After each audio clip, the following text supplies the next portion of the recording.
They are disappointed in the results from St. Joe, so they agree to write to Chicago for additional information. Morrison gets right at it. If he isn't careful, he's going to burn out the bearings on his typewriter.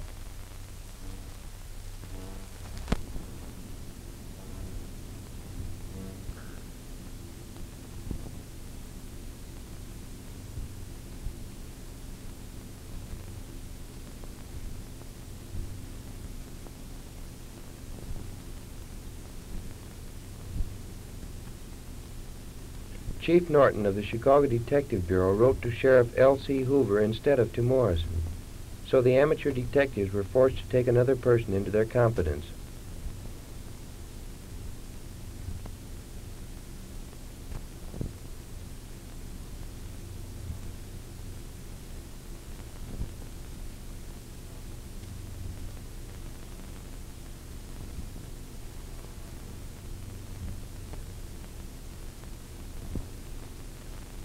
Here's Sheriff Hoover talking the matter over with his district attorney. They, too, decide that it is serious, and Sheriff Hoover says that he is going to talk it over with Morrison at his earliest opportunity. A little later, the sheriff saw John Border of Green City and asked him to tell Morrison to come and see him as soon as possible. Here Border meets Morrison and gives him the message. So Morrison jumps into his high-powered town car and makes for Milan, as fast as 4 cylinders can function. Milan is the county seat of Sullivan County.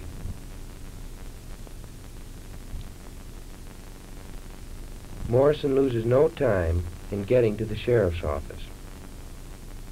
That's pretty fast for him.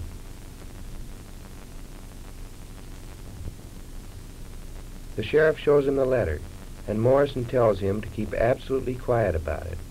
And as soon as the capture is planned, he will let the sheriff know, for they will probably need his help. He leaves the sheriff after promising him that he will call him when Burke returns to town.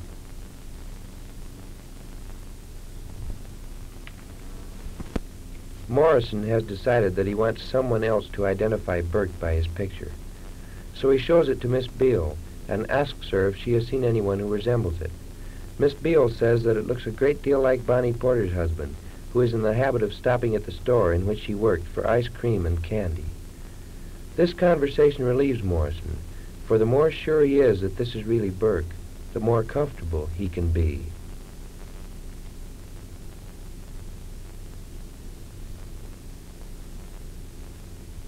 Barney's out of his special brand of chewing tobacco, so Burke brings him to town to replenish his supply. This sure is news to Joe. Everything is arranged and has been for days. All that is now needed to complete the capture is Burke, and he has returned. Hunsaker can scarcely wait until Barney leaves the store. Pickett's here, too, getting a nasty eyeful of the intended victim as he sits in his car in front of the store.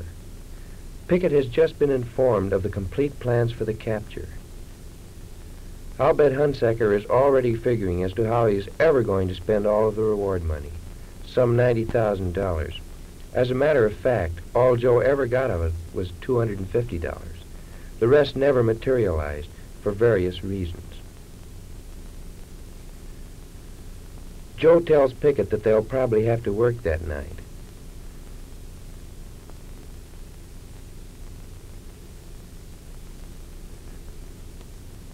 Meanwhile, Morrison is doing a little heavy courting of Miss Beale. It is interesting to know that they had been married a year, but no one knew anything about it. Morrison has told Hunsaker where he might find him, and when he hears the knock, he tells Miss Beale that it is probably Hunsaker with the news that Burke has returned to town. And sure enough, it is Joe with just that. They leave Miss Beale to prepare for the big night. Everything relative to the intended capture has been arranged. Morrison and Hunsaker have finally convinced the St. Joseph police that their man is Burke. They have an all-night job ahead of them. They are dividing the duties connected with their plans. Joe is to go and get Deputy Pickett, and Morrison is to phone the St. Joseph police. Then they are to drive to Milan to the sheriff's office, where they will meet the rest of the officers. It takes about 3.5 hours to drive from St. Joseph to Milan, and so the arrangements are made to meet the St. Joseph officers there 4 hours after they are notified by Morrison. It is 10 p.m. now, so the meeting is all set for 2 in the morning. Captain Lard answers the phone and turns it over to Kelly, who had made the arrangements with Morrison when he was in Green City investigating the case. Morrison tells him that Burke has returned and to get going immediately. Lard seems elated at the news. Now he'll see some action with his pet machine gun. Shortly afterwards, Lard, Kelly, Swepston, and Thedinga pile into the squad car and are off. It's fortunate that the weather is good, for often the roads from St. Joseph to Green City are impassable. This fact had been hindering the investigation. They arrive in Milan where, on the north side of the square, Hunsaker is waiting, as arranged, in Morrison's car. Morrison and Pickett are talking over the plans in the sheriff's office while they are waiting for the reinforcements.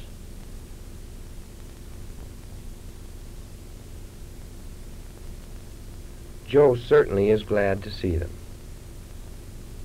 They waste no time in starting for the courthouse to join the others.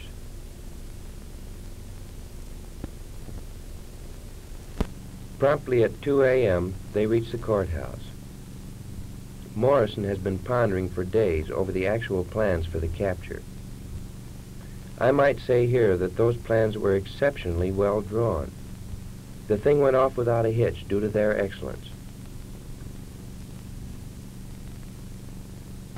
Morrison has been in the sheriff's office, and he's just as glad to see the men as Joe was.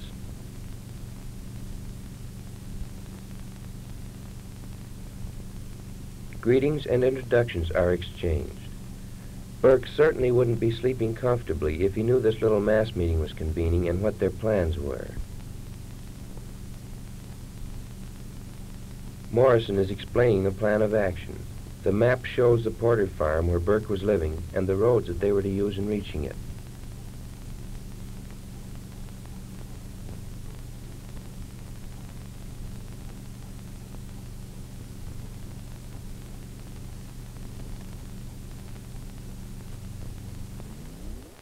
Every detail must be explained. The men realize that a single slip in their plans might mean Burke's escape, or the death of one or more of them, or both. Evidently, everything is understood. Each man knows his part in the action perfectly. They start out from the courthouse with the sheriff's car in the lead, followed by Hunsaker and Morrison, the St. Joseph police bringing up the rear. The plans are such that only one car should drive past Porter's house to see if Burke's car is there. So the sheriff motions the other two cars into a side road, and he drives on about a half a mile past the Porter house. Burke's car is there, all right, and so they may be reasonably sure that Burke is inside, peacefully sleeping. Notice how Burke's car is parked next to the house, all set to go in case flight were necessary. One leap to the car from the porch and he could be off in a hurry. The sheriff drives back again past Porter's to rejoin the rest of the party. Hoover comes back to where the other two cars are parked as they had arranged. The men all get out for a small conference in back of Hoover's car. They are relieved to hear that Burke is home. It's about 5 o'clock and they are getting more tired of waiting every minute. Hoover draws a diagram in the gravel of the Porter house and the location of Burke's car. He also shows them how to drive up, one at each end of Burke's car so that there can be no chance of Burke's using it. Can you see those gats in Pickett's belt? That boy sure is prepared for action. They're probably wondering how hospitable Burke is going to be. There is no telling exactly how he's going to receive them. They'll find out in a very few minutes.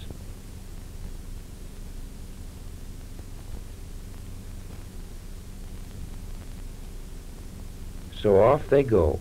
The stage is set for the actual capture at last.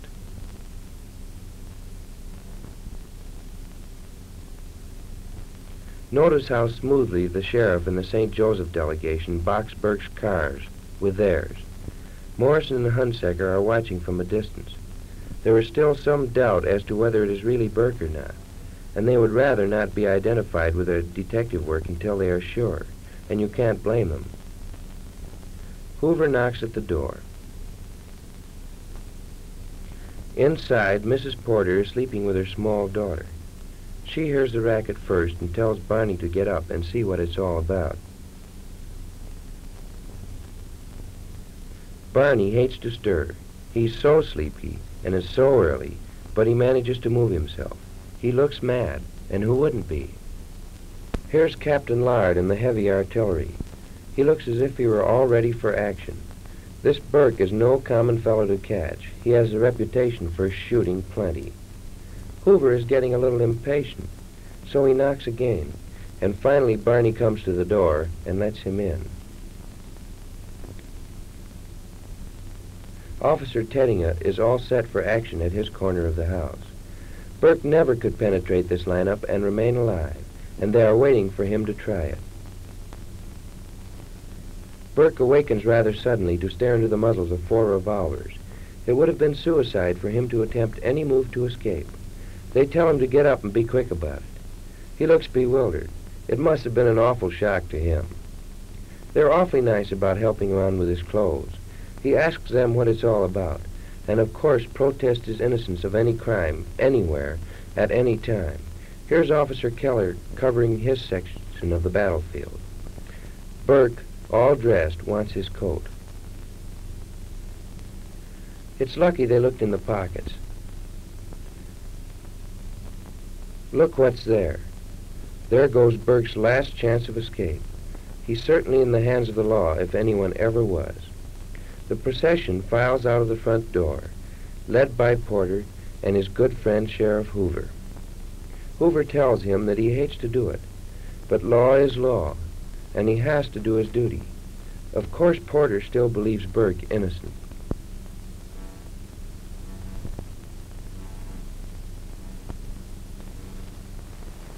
If he's this outfit, he will probably give up all ideas of pulling anything in the way of escape, if he hasn't already done so.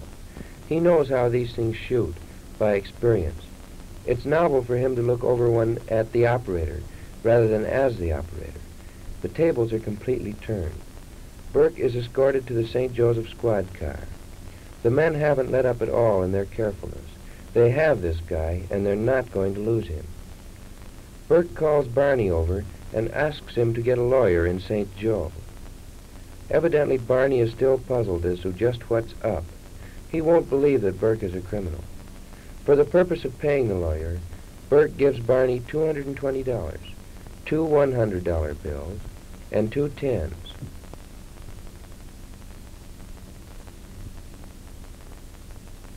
Sheriff Hoover, as county officer, is turning Burke over to the police department. Their identification system is better, and their jail is stronger. They examine Burke's car to see if he has any kind of an arsenal with him, or anything that might increase the chain of evidence against him. They also get the license number.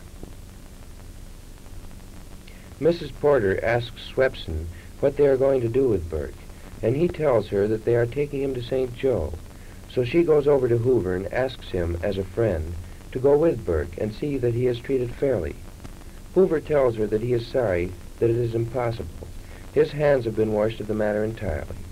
They are anxious to get Burke to St. Joe to identify him, so they leave nearly as quickly as they have come. They never dreamt that the capture would be so easy.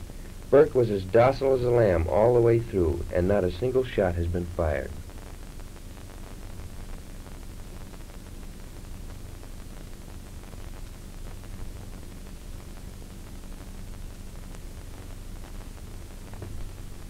About 9 o'clock, the car rolled into the police garage at St. Joseph. Inside were 4 tired detectives who had done their job well, and 1 criminal who had tasted his last bit of freedom. He stops inside to have his possessions checked and to be thoroughly searched. I can't say how much, but there was an exceptionally large amount of money in his pocket, in $50 and $100 bills.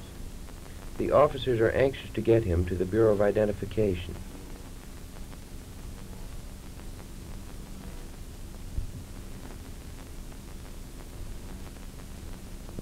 Andrew, superintendent of this bureau, is one of the foremost men in his line in this country.